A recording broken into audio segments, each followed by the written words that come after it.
Bonjour à tous, oui, je suis là avec ma grande tasse de café, deuxième vidéo de ce dimanche.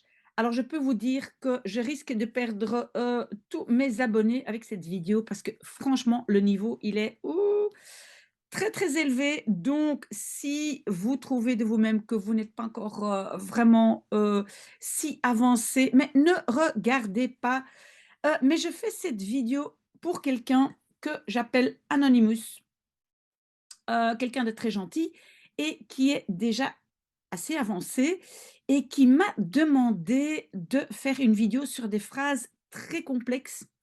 Hem, et surtout, il veut surtout intégrer où est-ce que je mets les compléments, est-ce que je dois scinder ou pas scinder, le erover, Europe, et cetera. Donc, j'ai fait ici un texte, en français en noir et traduit en rouge et je vais regarder tout ça avec vous. Si après vous avez encore d'autres, on va dire d'autres phrases ou d'autres cas à me présenter, oui, oui, envoyez ça, ça me fait plaisir. OK, mais je sais que dans mes abonnés, il y a quelques personnes qui sont vraiment, très ambitieux, très courageux. Donc voilà, pour ces personnes, je fais cette vidéo. Alors, évidemment, on sait que en néerlandais, dans une phrase normale, on a un morceau de verbe devant et tous les autres derrière. Mais si on a une subordonnée, par exemple, avec omdat ou autre chose, on fait un rejet de tous les verbes à la fin. Ça, c'est une chose qui continue à compter ici. D'accord? Il y aura une toute petite, on va dire, exception là-dessus. Mais si maintenant, donc, on prend la phrase un verbe devant, un derrière, ben, qu'est-ce qu'on fait avec tout ce qui se passe entre les deux? Ben, vous savez que je vous ai déjà donné cette fameuse règle TML. Et je sais que les jeunes la retiennent en disant ta mère louche, hein, TML. Ça veut dire je mets l'ordre des compléments est d'abord le temps, puis la manière, puis le lieu. Mais on peut encore dire autre chose, hein. On peut même dire TAL. Donc d'abord le temps, le lieu à la fin et entre les deux, si ce n'est pas un temps, un lieu, les autres. Donc c'est pour ça qu'il y a la A. Donc ça, le TML ou le TAL, ça c'est la première règle. Une deuxième règle de la position des compléments, c'est que on met en général les compléments sans préposition plutôt avant les compléments avec préposition. D'accord? Donc, on va plutôt dire mijn vriend in zijn huis que in zijn huis mijn vriend. Quand il y a une préposition, c'est plutôt vers la fin. OK. Puis, nous avons aussi cette idée de, ben, je vais le marquer encore une fois ici, donc on a ces fameux adverbes pronominaux, on va dire par exemple erover ou daarover ou waarover. Voilà. Et donc, parfois, on va les scinder. Donc, ça veut dire scinder, ben, on va les couper en deux, mettre plein d'autres choses entre les deux. Hein, ici, là, on va mettre plein de choses. Ça veut dire scinder. OK. Et alors, donc, le waar, ben, ça, c'est alors quand c'est ou bien une question ou bien une phrase relative. On va voir ça dans l'exercice. Et puis, le et le daar sont plus ou moins la même chose. Est un peu plus neutre et daar, on met l'accent dessus. OK, mais donc aussi cette question, est-ce qu'on peut scinder ou pas? Et donc, la règle que on peut déjà mettre ici avant de commencer, c'est que on scinde, donc c'est scindé, les deux sont scindés quand il y a un complément, un adverbe ou un it. Ces trois-là se trouvent toujours entre les deux sur le petit point. Ouh, OK, déjà, ça, c'est une grosse tartine. Commençons. Alors, vous savez déjà depuis longtemps que j'ai l'intention d'ouvrir une école dans le centre de Bruxelles. Là, il n'y a pas encore vraiment grand chose, mais on traduit la phrase quand même. Jullie weten al sinds lang dat ik de bedoeling heb een school te openen in het centrum van Brussel. Ici, simplement que On a une subordonnée qui commence ici. Hem, alors, attendez, donc ça, c'est une subordonnée. Je mets déjà en gras. Où sont mes verbes? Hem, alors, donc la phrase va jusqu'ici. Ça, c'est un morceau. Parce que ça, en fait, qu'est-ce que j'ai voulu dire avec cette phrase? C'est que vous devez vraiment couper votre longue phrase en morceaux. Ça veut dire que vous ne devez pas mélanger toutes les subordonnées et puis mettre tous les verbes à la fin. Non, vous allez d'abord mettre la première partie. Vous savez déjà depuis longtemps. Et puis, j'ai ma deuxième subordonnée que j'ai l'intention. Et puis, après, on a encore une phrase, un infinitif. Voilà. Et c'est là, c'est important pour Anonymous. Donc, j'ai l'intention d'ouvrir, et donc d'ouvrir une école dans le centre de Bruxelles, c'est mon dernier morceau. Et vous voyez ici que j'ai mis le verbe d'ouvrir ici. Et après le verbe, ben, j'ai encore quelque chose, mais madame, mais vous avez dit que je mets ou bien un verbe devant, un derrière, ou bien tous les verbes à la fin, quand c'est une subordonnée. Oui, mais ici, donc vraiment très, très important, et la seule chose qui était une exception sur la règle, quand j'ai un morceau de phrase avec une préposition, ben, je peux mettre ce morceau, donc in het centrum van Brussel, après le dernier verbe. Donc, ça veut dire euh, j'ai mangé dans le centre de Bruxelles, ik heb gegeten in het centrum van Brussel. On peut ne pas le faire, on peut dire ik heb in het centrum van Brussel gegeten, ok, mais on peut sortir la préposition et tout ce qui appartient à cela en dehors de cette construction, aussi dans une subordonnée. Je sais que tu as mangé dans le centre de Bruxelles. Ik weet dat je in het centrum van Brussel hebt gegeten ou hebt gegeten in het centrum van Brussel. Donc je répète, préposition plus quelque chose peut être derrière le dernier verbe, que ce soit phrase subordonnée ou phrase principale. Pourquoi les néerlandophones font ça? Parce que sinon, parfois, la phrase est tellement, tellement longue. OK, donc retenez cette règle. Préposition plus tout son, enfin, blabla, je peux mettre ça après le dernier verbe. OK, c'est ça que j'ai voulu démontrer. Alors, après avoir envoyé mon dossier au cabinet du ministre en décembre 2021, je n'ai pas encore reçu de réponse, probablement due à la réforme en cours de l'enseignement technique. OK. Ou bien, on peut faire comme en français après avoir envoyé, mais en néerlandais, c'est lourd, c'est un peu vieux. Oui, parfois, en langue écrite, mais voilà, quand même pas. Mais ce serait naar het dossier te hebben verstuurd, voilà. Mais normalement, on va donc faire une phrase subordonnée.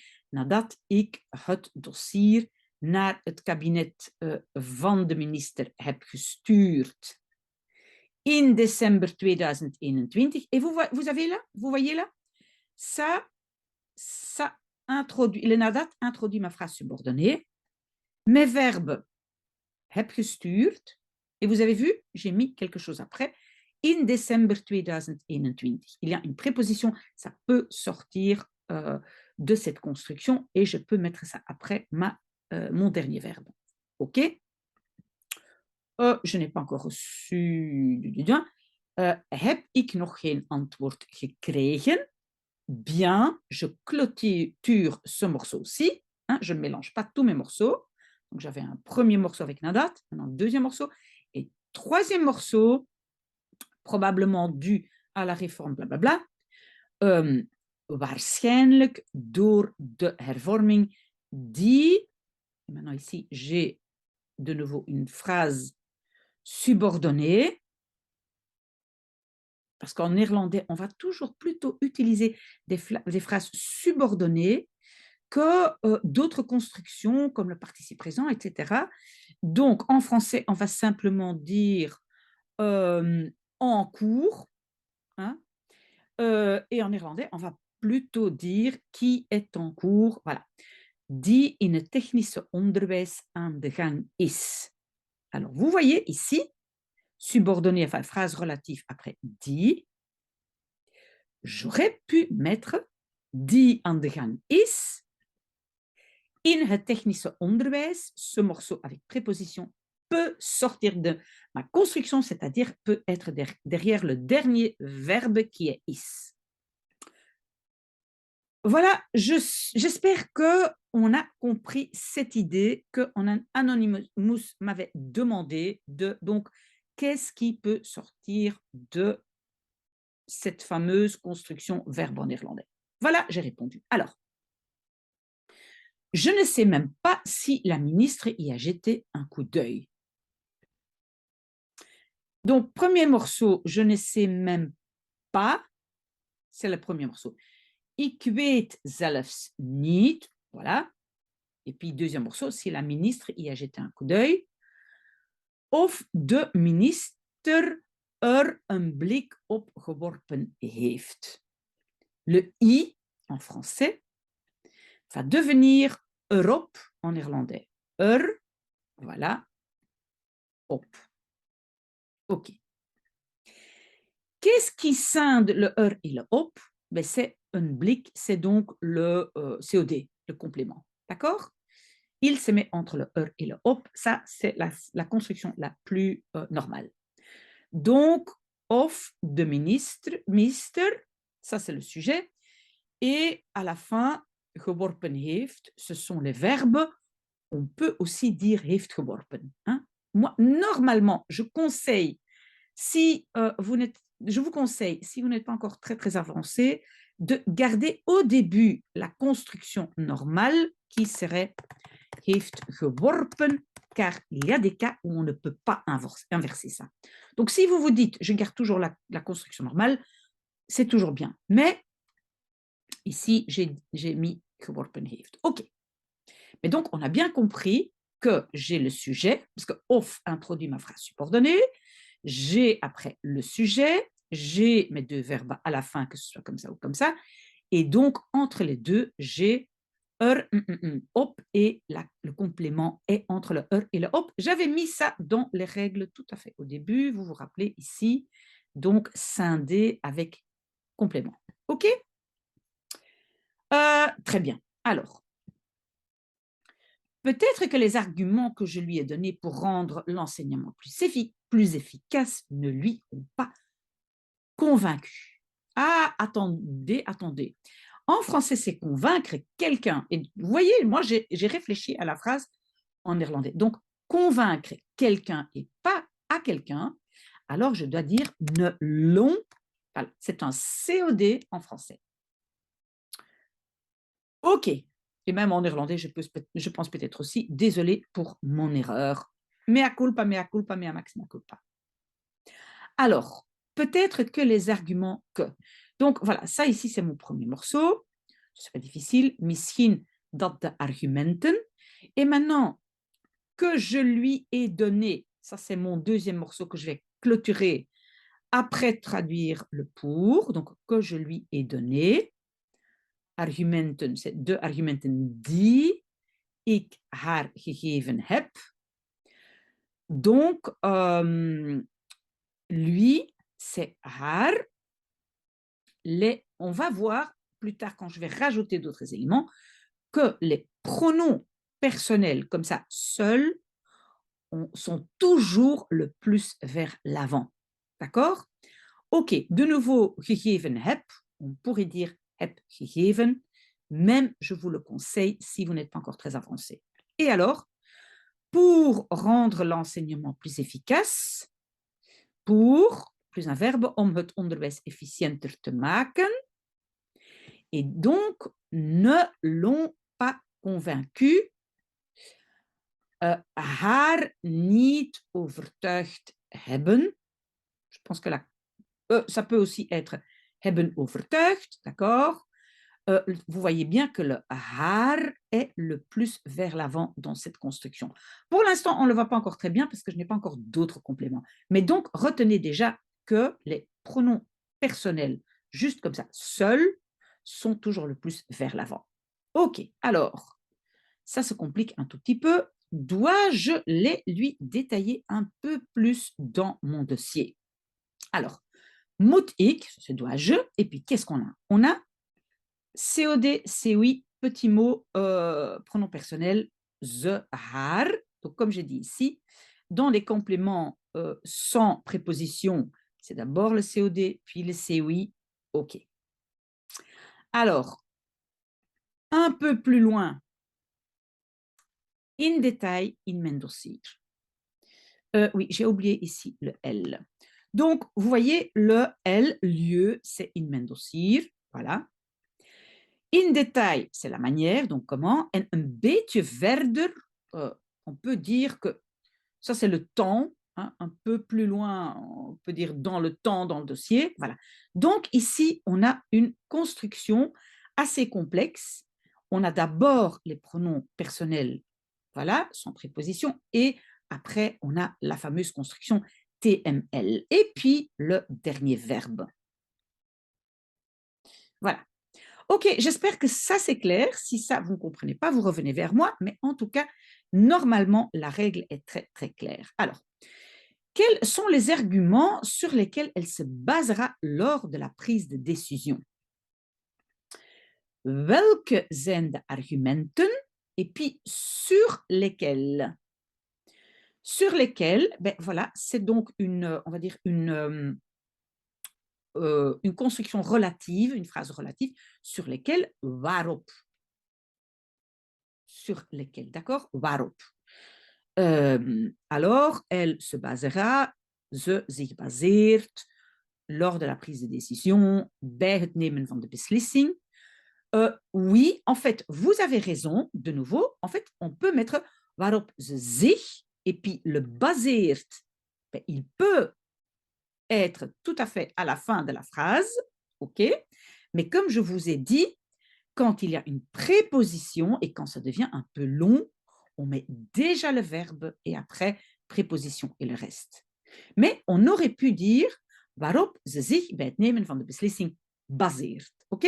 J'espère que vous avez compris ce que je vous ai expliqué au début. Une préposition avec un long truc, ben, ça peut sortir de la construction. Ok. J'en ai assez d'attendre. Alors, avoir assez, c'est genoeg hebben van. Ik heb genoeg van te wachten. Donc, j'en ai assez. Le en, c'est van. Évidemment, le d'attendre, ça c'est un autre morceau du verbe avec de la phrase, pardon, avec un nouveau verbe. Donc ça, en tout cas, c'est après. Mais avant ça, le van est scindé par le mot genoeg. Voilà, donc on met complément, adverbe, niet entre les deux. Dès qu'on peut, on met quelque chose entre les deux. OK? Si vous avez des questions, vous me les posez. Le dossier où, en néerlandais, on va dire dans lequel je lui ai tout détaillé, est selon moi vraiment complet. Le dossier, het dossier, et puis où je lui ai tout détaillé, ça, donc, c'est un morceau, c'est une subordonnée. Donc, dans lequel je lui ai tout détaillé, waarin. On peut dire waarin, mais on peut aussi les scinder. Donc, on peut dire waar ik haar alles in detail in beschreven heb. OK, je vais vous expliquer. Donc, on peut scinder waarin et je vais vous expliquer pourquoi je n'ai pas scindé. J'ai dit waarin, dans lequel je lui tout en détail et décrit ou beschreven heb beschreven, ça on comprend maintenant. OK. Pourquoi je ne vais pas scinder? Parce que si je vais scinder, je vais dire waar ik haar alles in détail, le in viendrait là. Mais in détail, c'est un peu lourd, c'est un peu trop. Donc, vous voyez que dès que ça devient un peu trop complexe, on peut le faire. Ce n'est pas une erreur, mais naturellement, on ne va pas le faire parce qu'on a déjà le in de détail. Voilà. OK? Donc, c'est pour ça que je ne vais pas scinder. OK? Donc, je, lui, tout est détaillé. Je mets d'abord le pronom personnel haar, parce que alles n'est pas un pronom personnel. Donc, d'abord la haar. Mais imaginons que je n'avais pas dit tout, mais que j'avais dit je le lui ai détaillé. Donc, alors on a het, haar, on a deux pronoms. Voilà, on a deux pronoms. Alors, on va dire d'abord le COD et puis le COI. D'accord? Het, haar. Comme ici, alles. Mais alles, ce n'est pas un pronom. Alors, c'est haar, alles. COI, COD. OK? Quand c'est tous des petits mots, on met d'abord le COD. Retenez ça. Tous des petits mots, het, haar, hem, etc. Tous des petits mots, d'abord le COD. OK? Est-ce qu'il y a autre chose? Non. Donc, beschreven heb. Moi, je le fais naturellement comme ça. Mais heb, beschreven, au début, c'est plus facile. Is volgens mij echt volledig. Oui, voilà, il n'y a rien. Est-ce qu'elle a en ce moment dans son cabinet quelqu'un pour bien s'en occuper? Est-ce qu'elle a? Heeft ze? Heeft ze? OK. Op dit moment, c'est le T. On est maintenant dans le TML, pardon, Tamerlouche. Op dit moment, le temps est souvent devant. Iemand, COD, mais ce n'est pas un petit pronom personnel. In haar kabinet, ben, c'est un complément avec préposition, donc il va plutôt vers l'avant, et c'est un lieu, donc c'est TML, hein, le L est le lieu plutôt vers la fin, parce que souvenez-vous que j'avais moi dit TAL, donc temps au dit moment, lieu in haar kabinet, et autre iemand, voilà, ça c'est la A, ok? Alors, dernier morceau, pour bien s'en occuper, om, le en, c'est ervoor, om er, je mets le er ici, je mets le voor avant le prochain morceau du verbe et je mets goed, l'adverbe entre les deux, d'accord? Te zorgen. Qu'est-ce que j'ai marqué? COD et complément avec préposition sont interchangeables, donc en fait on peut dire, je regarde, hein, est-ce qu'on peut dire heeft ze op dit moment in haar kabinet iemand? Oui, voilà. Mais, vous pouvez oublier ça, mais le iemand et le in haar kabinet peuvent être changés de place. Moi, je ne le fais pas. Pourquoi? Parce que c'est beaucoup plus facile de retenir que le lieu est à la fin. OK? OK.